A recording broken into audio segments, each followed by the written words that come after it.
बोकड्या तिकडं युद्धामध्ये कुणी तो मारला, तिकडचा काय तो अध्यक्ष होता, पंतप्रधान होता. आता धरल्या गेला तर मारणाराचे युद्ध चालू झालेले आहे. आता ते काय फोनवर थोडी भांडणं चालू, शिवीगाळ, ते रेकॉर्डिंग करतो ना, इकडून रेकॉर्डिंग करतो. अरे त्याला समजायला पाहिजे ना. आता ते बोलता येत नाही ताई, एकटी महिला बोलता येत नाही आता मला. युद्ध चालू झालेलं आहे, त्याला समजायला पाहिजे. जर एवढा मोठा जेव्हा पंतप्रधान असेल त्याला समजायला पाहिजे. तो सापडतोच कसा? ते मुळातच पैदाशी तुम्हाला सांगतो.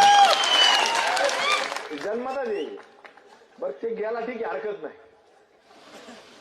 त्याच्या आत्म्याला चिर शांती लाभो, हरकत नाही. पण ह्या इकडं मुंबईमध्ये, लखनौमध्ये काय कारण आहे? तुम्ही बारकाईने विचार करा, काय कारण आहे त्याचं? शोक किंवा त्याच्यासाठी हो क्या उनके भाषामध्ये तो जुलूस निकाला उन्होंने, पायी पायी निघाले, त्याच्या बोले ते फार वाईट झालं, अमुक झालं.